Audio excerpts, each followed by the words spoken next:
오늘 금요일 밤 하나님께서 우리에게 주시는 말씀 레위기 16장 29절로 마지막 34절까지의 말씀입니다. 레위기 16장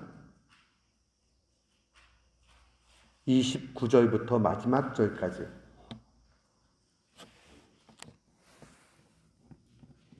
우리 마음을 같이 해서 함께 주의 말씀 봉독합니다. 너희는 영원히 이 규례를 지킬지니라. 일곱째 달 곧 그 달 10일에 너희는 스스로 괴롭게 하고 아무 일도 하지 말되 본토이든지 너희 중에 거류하는 거류민이든지 그리하라. 이날에 너희를 위하여 속죄하여 너희를 정결하게 하리니 너희의 모든 죄에서 너희가 여호와 앞에 정결하리라. 이는 너희에게 안식일 중에 안식일인즉 너희를 스스로 괴롭게 할지니 영원히 지킬 규례라. 기름 부음을 받고 위임되어 자기의 아버지를 대신하여 제사장의 직분을 행하는 제사장은 속죄하되 세마포 옷 곧 거룩한 옷을 입고 지성소를 속죄하며 회막과 제단을 속죄하고 또 제사장들과 백성의 회종을 위하여 속죄할지니 이는 너희가 영원히 지킬 규례라. 이스라엘 자손의 모든 죄를 위하여 1년에 한 번 속죄할 것이니라. 아론이 여호와께서 모세에게 명령하신 대로 행하니라. 아멘. 저는 오늘 본문 말씀을 통해서 십자가 위에 완전한 사랑이라는 제목으로 주의 말씀을 선포하도록 하겠습니다. 우리가 신년이 되면, 새해가 되면 마음을 새롭게 하지요. 그리고 또 새로운 소망 가운데 갑니다. 사람들이 다 다짐을 해요. 올 1년만큼은 좀 실패 안 하고 잘 살아야 되겠다. 또 올 한 해에는 좋은 일이 있으면 좋겠다 하고 소망을 갖습니다. 우리가 일상의 일들을 쭉 가면서도 언제나 새로운 스타트의 그 시작점에 오게 되면 그때에 우리는 새 마음을 갖게 되지요. 이스라엘 백성들도 마찬가지입니다. 제가 미국에 와가지고요, 되게 깜짝 놀랄 만한 일이 있었습니다. 한국에서는 경험하지 못한 거죠. 미국에 달력을 이렇게 어느 날 칼렌더를 보는데, 그 칼렌더에 이렇게 써 있는 걸 보고 굉장히 놀랐어요. 그 칼렌더를 쭉 막 이렇게 보다가, 대략 9월달, 10월달쯤 이렇게 되면 거기에 욤, 날이라는 뜻이죠. 그 다음에 키푸르라는 단어가 써 있습니다. 속죄라는 뜻이에요. 그러니까는 대속죄일이죠. 이게 유대인 달력이 아님에도 불구하고 워낙에 유대인들이 많으니까 미국 달력 안에도 그렇게 세워놓게 된 것을 볼 수 있습니다. 우리가 히브리 달력으로 보게 되면요, 오늘 본문에 일곱째 달 이렇게 나오잖아요. 이 일곱째 달 튜실이라는 이 달이 첫 번째 달이에요. 오늘날 우리 태양력으로 이렇게 오게 되면 9월 중순에서 10월 중순 사이에 일곱 번째 달이 걸리게 되어 있습니다. 그래서 보통 대속죄일이 이 9월 달 빠르면 초순, 그 다음에 10월 달, 그 다음에 중순, 요 정도 사이에 언제나 오게 됩니다. 이 날이 왜 이렇게 표기가 되어 있느냐? 오늘날의 유대 학자들이나 또 유대인들에게 물어보면 너희들 절기 가운데 가장 큰 절기가 언제냐라고 얘기하면 이들은 주저함없이 대속죄일이라고 딱 그렇게 이야기를 합니다. 오늘 레위기 16장은 전체가 대속죄일을 어떻게 준비하고 가야 되느냐 하는 것에 대해서 기록되어져 있습니다. 이게 오늘날 우리에게 왜 그렇게 중요하냐? 이것이 곧 우리의 신앙의 한 시작점이 되기 때문에 그러합니다. 이 대속죄일에는요, 크게 두 가지의 제사가 드러나게 됩니다. 하나는 속죄제고 하나는 번제입니다. 속죄제와 번제는 매우 유사해요. 그러나 그 성격이 조금 다릅니다. 속죄제는요, 내가 죄를 지은 게 생각날 때마다 하나님 앞에 특별히 구분해서 드립니다. 그렇기 때문에 이것은 굉장히 개인마다 차이가 있고 그 다음에 그 죄를 속죄하는 그 내용들이 크게 나타날 때에는 꼭 속죄제를 드리게 되죠. 그러니까 불규칙적이에요. 그러나 이 번제라는 것은 모든 사람들이 대부분 다 드리는 그러한 큰 제사 가운데 하나입니다. 그리고 그 드림에 있어서도 조금 달라요. 속죄제는 말 그대로 이 회개하는 거죠. 회개하고 죄사함을 얻는 것이 주된 목적입니다. 그런데 번제는 이게 태워지는 거죠. 태워지니까 헌신이 좀 더 강조가 됩니다. 그래서 내가 하나님 앞에 헌신하고 하나님을 예배하는 것, 그럴 때에 번제를 드립니다. 오늘 이 대속죄일에는 크게 이 두 가지의 제사가 드려지게 되는데 제물은 최소한 5 제물이 드려지게 됩니다. 어떻게 드려지게 되느냐? 번제에 있어서 제물을 2개 바치게 되고 그 다음에 속죄제를 위해서 3개가 바쳐지게 됩니다. 번제를 위해서 바쳐지게 되는 것은 양인데 특별히 숫양을 바치게 됩니다.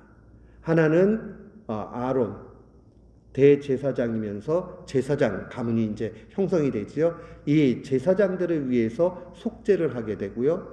또 하나는 백성들을 위해서 속죄를 하기 위해서 숫양을 잡게 됩니다. 그런데 이제 숫염소는 2를 택하게 돼 있어요. 숫염소를. 그런데 이것은 백성을 속죄하기 위해서인데 제비를 뽑아요. 그래서 하나는 똑같이 잡아서 죽이는 것을 하고 하나는 광야로 보내게 됩니다. 자, 광야로 보내는 그 숫염소를 아사셀 염소라고 얘기를 합니다. 이 아사셀이라는 말 자체가 완전히 제거했다 이런 의미를 가지고 있어요. 근데 이 광야의 염소를 풀어가지고 가게 만들면 어떻게 되겠어요? 결국은요. 언젠가는 죽어요. 염소가 자기가 방어할 수 있는 능력이 없죠. 여기에서 상징하고 있는 내용들은 뭐냐면 완전히 그 죄가 떠나게 됐고 완전한 희생을 이야기하는 거죠. 이 속죄제에 있어서 아론을 위해서는 송아지를 잡게 되어 있습니다. 그래서 숫송아지, 숫염소 2, 숫양 2 이렇게 해서 최소한 5마리의 그 제물이 바쳐지는 것을 보게 됩니다. 이것을 바라보면서 굉장히 중요하게 여겨야 되는 건 뭐냐면 구약의 제사는 모두 오늘날의 예배와 같습니다. 이 의식법이 다 통합이 돼가지고 예배가 된 거죠. 그런데 특별히 이스라엘 백성에게 있어서 안식일을 거룩하게 지키는 게 중요한데 오늘 본문 말씀에 보면 이 대속죄일은 안식일 중에 안식일이라고 그렇게 이야기하죠. 그 얘기는 뭐예요?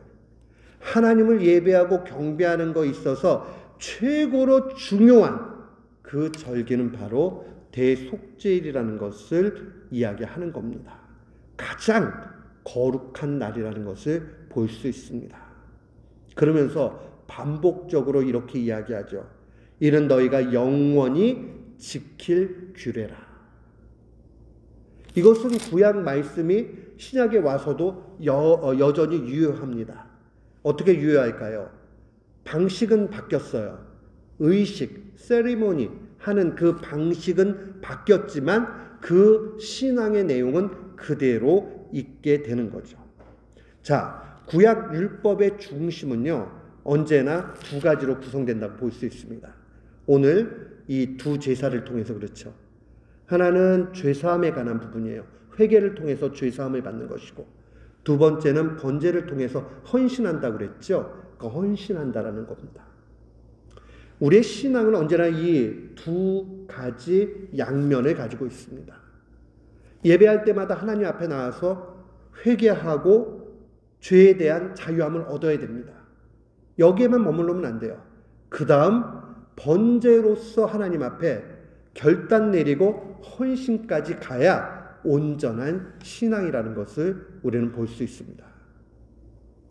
우리가요, 자꾸 이 신앙생활을 하면서 구체적이지 못하고 막연하게 신앙생활 하는 경우가 종종 있습니다. 이것을 좀 우리는 바꿔야 됩니다. 신앙생활을 하면서요, 하나님 앞에 회개하면 용서함 받았으니까. 그리고 그 다음에 헌신의 내용들 없는 거예요. 결단의 내용이 없는 거죠. 그러고 나면 그 다음에 또 옛날의 모습대로 그냥 돌아가게 되는 이 반복들은 신앙이 성장할 수 없는 이 덤불과 엉겅퀴 같은 그러한 아주 걸림돌이 된다는 걸 우리는 기억해야 됩니다. 주님께서 우리에게 요구하시는 예배가 바로 이 가운데 있다라는 것을 봐야 됩니다. 이 완벽한 이 대속죄의 예배가 어디에서 확고하게 이루어졌느냐? 바로 우리 주님의 십자가에서 이루어지게 됩니다. 보세요. 그 속죄제를 지낼 때요, 또 번제를 지낼 때요, 왜 아론을 위해서, 이 제사장들을 위해서 따로 거룩하게 제물을 바쳐야 되느냐? 그들은 인간이기 때문에 죄가 있어요. 그러니까 그들이 먼저 성결케 돼야 되는 거죠. 또한 이 성물들, 그 다음에 성막, 모든 것을 다 속죄하는 의식을 갖게 됩니다. 왜 그러죠? 그것도 다 거룩할 수 없기 때문에 그렇죠. 그러나 십자가에 달리신 예수 그리스도는요, 정말 흠이 없는 완벽한 제물이었고, 당신이 친히 대제사장이 되셔서 흠없는 제사장이니 따로 제물이 더 필요가 없던 겁니다. 구약의 모든 제사를 연구해 보면요, 한 방향만 가르치다가 하나로 꼭 짚습니다. 한 방향은 예수 그리스도의 십자가입니다. 그리고 그 마지막 찍어지는 포인트는 예수 그리스도입니다. 그러니까 구약 제사를 연구하다 보면요, 그 속속 하나마다 다 예수 그리스도가 딱딱 보여지게 되어져 있습니다. 우리가 구약학자가 돼서 그걸 다 보지 않는다 할지라도 간단하게 우리는 말씀 가운데 우리는 볼 수가 있습니다. 이 구약 성경, 특별히 율법에 능통했던 히브리서 저자, 저는 바울이라고 생각을 하는데요, 이 바울의 해석을 보면 히브리서 10장에 이렇게 증거를 합니다. 제사장마다 매일 서서 섬기며 자주 같은 제사를 드리되 이 제사는 언제나 죄를 없게 하지 못하는 거니와. 죄를 완전히 없애지는 못해요. 감추는 거죠. 그리고 믿음으로 제사를 드리니 주님께서 죄 없는 것으로 여겨주시는 거예요. 그러나 오직 그리스도는 죄를 위하여 영원한 제사를 드리시고, 이 영원한 한 번의 제사가 뭐냐? 바로 십자가의 죽으심입니다. 그가 거룩하게 된 자들을 한 번의 제사로 영원히 온전하게 하셨느니라. 아멘. 그의 십자가의 죽으심은 죽으심으로 끝난 것이 아니라 그것을 믿는 이들을 완벽하게 거룩하게 만들어 주신다는 거예요. 근데 우린 여전히 주님 믿으면서도 죄 짓잖아요. 그럼 이게 어떻게 된 것일까? 우리가 육신을 입고 있는 동안에, 이 땅에 사는 동안에는 죄를 져요. 그러나 이제 천국에 들어가기 바로 직전 완전히 거룩함을 다 입어서, 아들의 형상과 같이 입어서 그 다음에 하나님의 나라에 들어가게 된다 하는 것을 여러분 분명히 기억해야 됩니다. 그럼 이 땅에 우리는 그러면 뭐 해야 되느냐? 예배를 통해서 주님 앞에 은혜를 받고 속죄의 은택을 얻으면서 이 땅 가운데서 신자로 헌신하며 사는 일들이 필요한 겁니다. 최고의 거룩함이 대속죄일에 일어난 것이고, 그 대속죄일의 완성은 그리스도의 십자가의 사건으로 나타나게 됩니다. 그러니까요, 예수 그리스도의 십자가의 사건은 뭘 보여주느냐? 구약에 있는 모든 의식과 절기를 다 합쳐가지고 가장 거룩하게 보여준 게 대속죄일이라면 그 대속죄일이 그대로 실제로 완성된 것이 바로 예수 그리스도의 십자가 사건이라, 이렇게 이해하면 틀림이 없습니다. 이 십자가의 사건 이후에 신자의 삶이 바뀌게 되지요. 그 이전까지 예수님의 십자가 사건 이전에는 토요일, 이때가 안식일이잖아요. 이 안식일을 지켰어요. 그러나 그 다음에는 바뀌게 되죠. 주의 날로. 어떤 분들이 그래요. 지금도 안식일을 지켜야지 왜 주일로 바꿨느냐. 이거 잘못됐다 그러는데 그건 교회 역사를 제대로 모르기 때문에 그래요. 성경 측에 주의 날에, 부활하신 그 날에 성도들이 모였음을 기록하고 있고요. 그 다음에 초대교회 문헌 가운데서 그리스도인들은 언제나 주의 부활을 기념해서 주의 날에 모인다. 그게 주일이에요. 썬데이. 일요일이죠. 이 주일을 통해서 하나님 앞에 영광을 돌리는 겁니다. 그랬더니 또 이방의 주일, 태양을 섬기는 그런 것에 영향을 받아가지고 그래서 주일로 지키게 됐기 때문에 변질되었다. 정말 이렇게 가르치는 일들이 많이 있습니다. 특별히 요즘에는 이단들 가운데서 이렇게 가르치는 사람들이 많이 있습니다. 여러분들 그 얘기를 딱 듣는 순간 분별해야 됩니다. 아하, 이분들이 예수 그리스도의 십자가의 보혈, 완벽한 사랑, 그 완성, 이것을 모르고 있구나. 잘못된 신앙입니다. 우리가 주일을 지킨다는 것은 안식일의 완성을 지키는 것이요, 안식일 중에 안식일인 대속죄일, 그 대속죄일의 완성으로 보여진 그 십자가의 부활 사건, 그것을 기억하는 주일, 이것을 우리는 지키는 것이라. 그러니까 구약을 다 철저하게 지키기 위해서는 뭐가 필요하냐? 주일 성수, 주일을 거룩하게 지키는 일이 필요하다는 것을 기억해야 됩니다. 이 십자가 사건 이후에 이제 더 이상 구약의 제사는 효용이 없습니다. 예수님이 오셨기 때문이죠. 보세요. 이제 예수님을 알려주는 수많은 상징물들이 있었는데 예수님이 이 땅에 딱 오시고 나니까 그 상징물은 더 이상 필요가 없는 거예요. 실제가 왔는데 그걸 알려주는 지시물들이 무슨 의미가 있겠어요? 그러니까 더 이상 구약의 제사가 필요 없는 거죠. 어느 교회에서 이런 일도 있었습니다. 구약의 제사, 이 성막이나 이 의식법들을 이 담임 목사님의 은혜를 크게 받은 거예요. 가지고 그날 성도들을 다 모이게 해가지고는 진짜 양을 잡겠다고 하신 거예요. 아니 근데 뭐 우스갯소리로 얘기하면 목사님이 백정도 아니고 그 동물을 갖다가 잡아본 적이 있어요? 뭐가 있어요? 그리고 그게 그렇게 뭐 잡히겠어요? 그러니까는 그냥 막 날뛰고 아무것도 아닌 게 돼버렸죠. 신학적으로 이야기하면요, 전혀 필요 없는 행동을 한 거예요.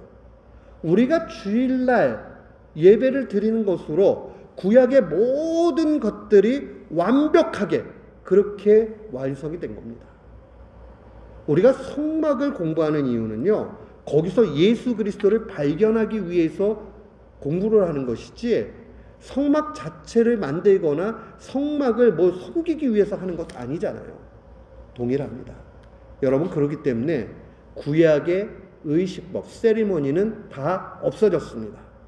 그러나 그 세리머니가 보여주고 있는 예수 그리스도만이 우리의 예배의 대상이시고 또한 예배의 중심이라는 것을 기억해야 됩니다. 물론 예수 그리스도뿐만 아니라 삼일체 하나님이 예배의 대상이면은 틀림이 없습니다. 여러분, 그렇기 때문에 주일 지킨다는 것은요, 구약의 모든 것을 총합해서 가장 거룩한 것을 지켜나가는 것이라는 것을 놓치지 말아야 됩니다. 미국에 와서 보니까 보통 예배를 두 가지 단어로 많이 사용을 합니다. 월십 또는 서비스라고 사용을 하죠. 제가 대학교 다닐 때 저희는 외국인 학생들이 많이 있어서 채플을 3번 중에 2번을 늘 영어로 예배를 드렸었는데요. 그때마다 많이 썼던 말은 월십 서비스였어요. 근데 실제로 미국 와서 보니까 2개 중에 하나를 많이 사용을 하더라고요. 이유가 있어요. 월십은 원래 하나님을 섬긴다 이런 뜻에서 월십이라는 말을 많이 또 사용하죠. 그러나 오늘날에 있어서는 서비스라는 말을 많이 사용을 합니다. 그게 서비스가 우리가 하나님을 서비스하는 거냐 뭐 이런 식의 해석들을 많이 했는데, 오늘날에 있어서 예배학자들은 조금 다른 각도에서 해석을 합니다. 어떻게 해석을 하느냐? 하나님이 우리에게 서비스 해주시는 거예요. 하나님께서 상을 차려주시고 우리가 그곳에 와서 그 차려주신 음식을 먹는 겁니다. 근데 이것을 성찬과 연결하고 대속죄일의 중심인 예수 그리스도와 연결하면 정말 맞아요. 왜 그렇죠? 예수 그리스도께서 우리를 위해서 희생당하시고 그 예수 그리스도께서 당신의 피와 몸을 우리를 위해서 다 주셨단 말이에요. 그러니까 믿음으로 우리는 예배당에 나와서 하나님의 서비스를 받아야 되죠. 큰 은혜의 메시지입니다. 우리는 주일날 올 때마다 하나님의 이 서비스를 받아야 됩니다. 왜 그러느냐? 이것이 바로 참된 음료고 참된 양식이고 우리가 그 안에서 생명을 누리며 살기 때문에 그러합니다.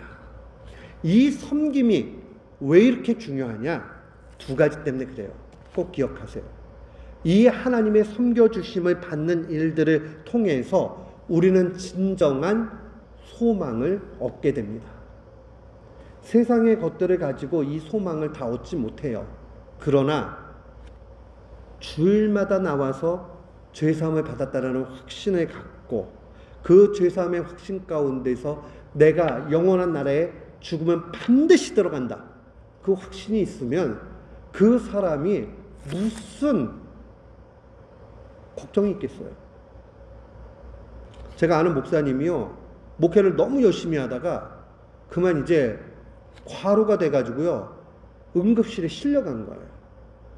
근데 이분의 간증이 참 놀라워요. 응급실에 실려가가지고 사경을 해보니까요, 그때 딱 마음속에 드는 마음이 뭐냐면 아무 걱정이 없어지더래요. 아무 걱정도 없더래요. 야, 이렇게 그냥 하나님 나라 가는 거구나, 이 생각만 들더래요. 보세요. 가장 아름다운 상태예요. 걱정이 없다고요. 그분이 결국 하나님의 은혜 가운데서 살아나셨어요.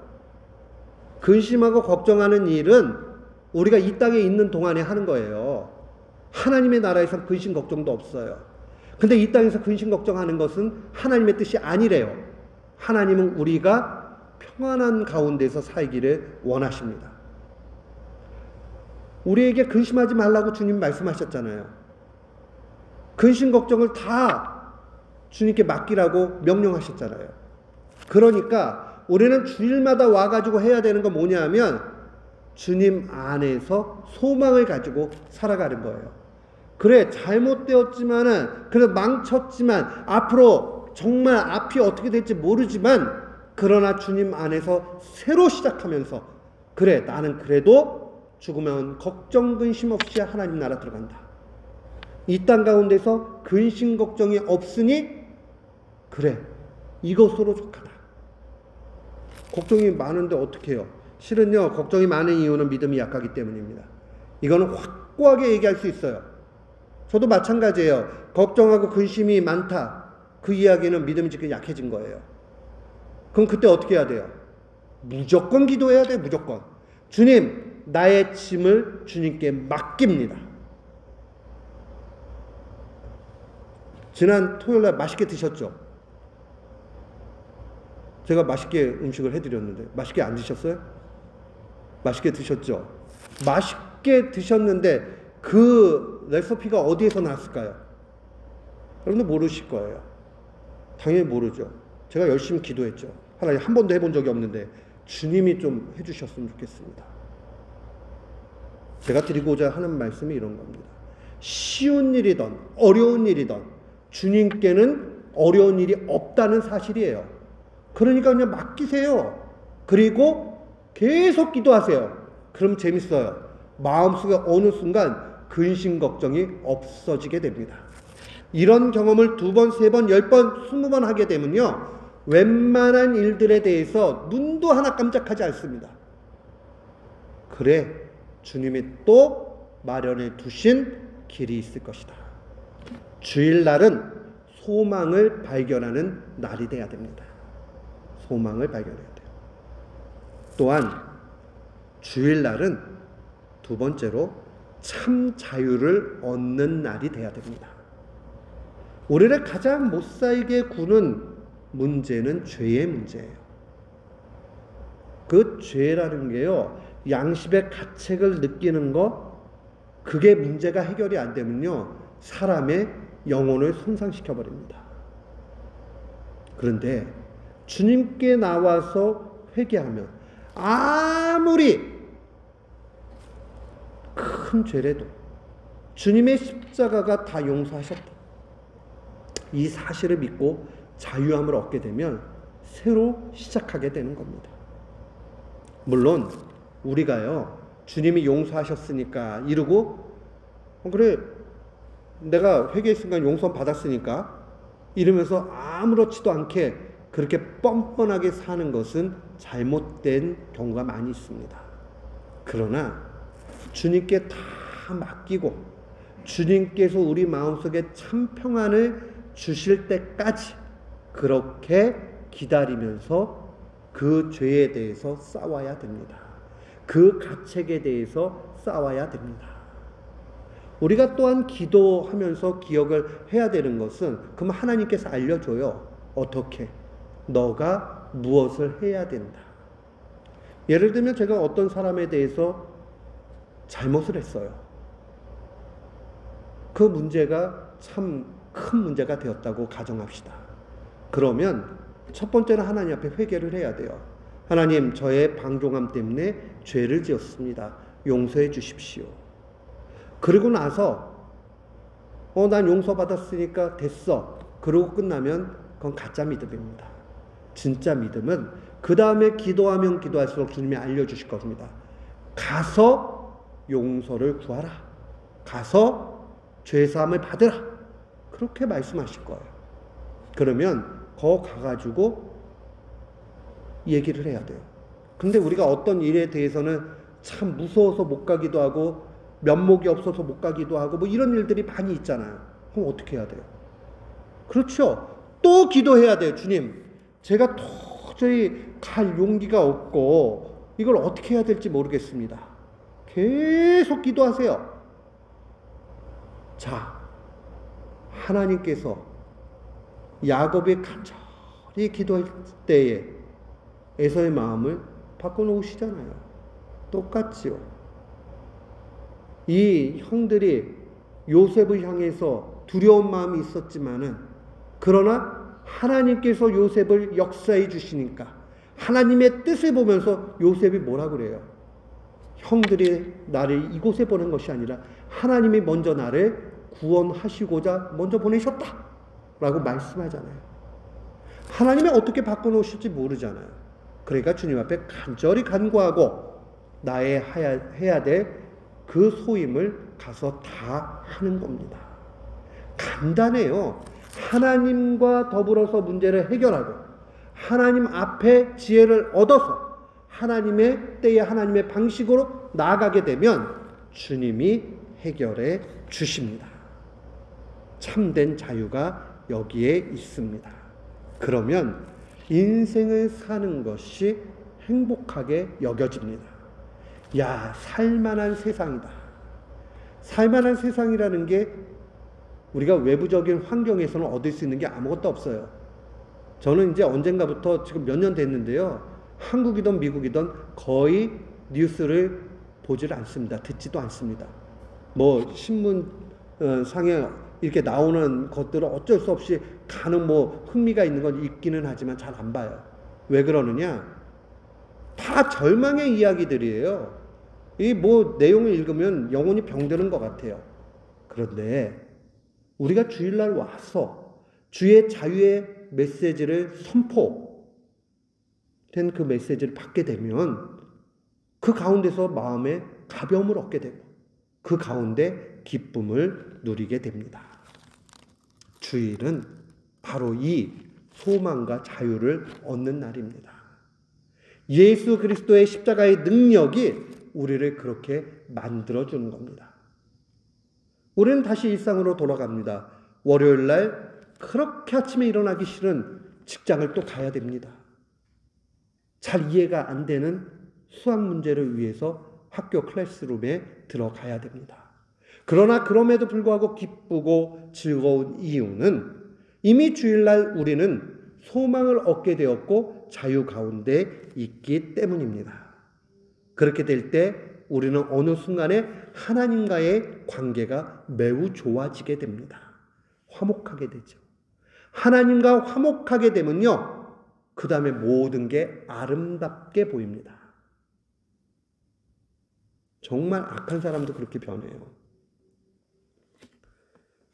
제가 사역했던 교회 목사님이 40일 금식 기도하다가 30 며칠째 됐을 때 응급실로 실려 가셨는데요. 제가 그 목사님하고 그 병원에 신방을 갈 일이 있어서 갔어요. 근데 이미 그 일이 일어난 지 한 10년 정도 뒤에 갔는데 목사님이 재밌으셔가지고 그 기록을 의무 기록을 갖다가 보여주겠다고 그래가지고 그 가가지고는 본인이니까 얘기하고 의무 교육 적어놓은 걸 봤어요.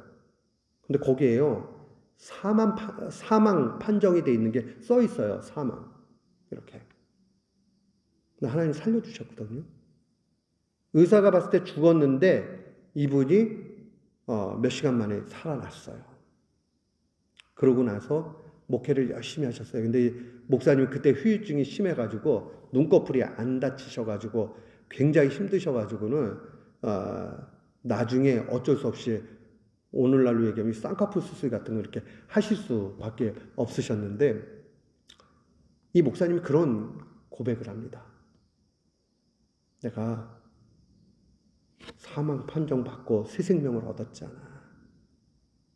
그때 은혜 충만하니까 날아다니는 파리도 이쁘게 보이는 거야. 그래서 기운이 없어가지고 내가 누워있으니까 저 사람이, 그러니까 사모님을 가르치는 거야. 저 사람이 내 앞에 파리가 왔다 갔다 하니까 이게 손으로 내쫓아가지고 내가 그 기운이 없는데도 그 아름다운 것을 왜 내쫓아 그랬다는 거야. 은혜를 받으면 세상이 달려 보이는 거고요. 사랑의 마음이 충만해지는 겁니다. 우리에게 이게 필요해요. 주일날 올 때에 우리의 영혼이 다 소성되어져 가지고 새롭게 되어져 가지고 한 주간을 살아가야 됩니다. 그러면 사랑의 열매가 나타나게 됩니다. 제가 남서울교회에서 사역할 때 목사님 설교 기억나는 몇 편 가운데 최고의 설교는 그날 주일날 설교 제목이 이거였습니다. 주일의 성공이 인생의 성공입니다. 제 기억으로는 그렇게 타이틀이 붙었던 걸로 기억을 합니다. 왜 그러느냐? 주일은 바로 한 주의 시작이면서 그날의 시작입니다. 그러니까 그날의 성공, 한 주의 성공, 한 달의 성공, 1년의 성공, 일생의 성공이라는 얘기예요. 그러니까 우리가 주일마다 새로운 마음이 되어져 가지고 하나님 앞에 은혜를 충만히 받고 그 힘으로 일주일 살아가자는 거예요. 우리 이렇게 셀폰이 있으면 셀폰 배터리가 몇 프로 남았습니다 이렇게 하는데 거의 떨어질 때 되면 불안불안하죠. 그리고 얘가 이러다가 멈추면 어떻게 될까 뭐 이런 생각이 들기도 하고요. 그런데 이제 차저를 갖고 와가지고 딱 꽂으면 어떤 생각이 들어요? 마음 편하죠. 그러다가 70%, 80%, 100% 차게 되면 꼭 밥 먹은 것 같이 배부르잖아요. 주일이 그래요. 주일이. 우리가 일주일 동안 열심히 살다가 거의 방전될 것 같이 그렇게 에너지가 없어질 때 주일에 주 앞에 나와서 충만한 은혜를 받아 누리게 될 때 우리는 세상을 새롭게 살아가게 됩니다. 그 주일의 중심이 어디 있느냐?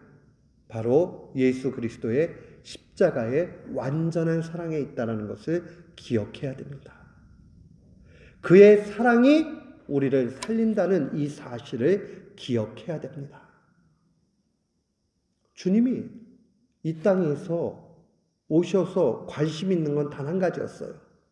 바로 하나님의 자녀들의 영혼이 어떻게 되느냐.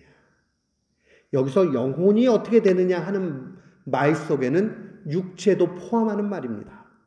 우리는 구원받을 때 영혼만 구원받는 것이 아니라 우리의 육신도 구원받습니다.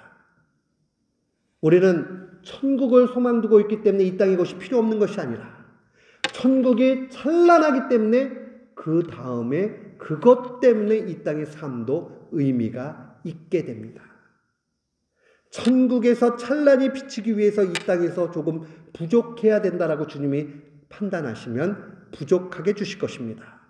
그것을 바라보게 되면 감사가 나오게 됩니다.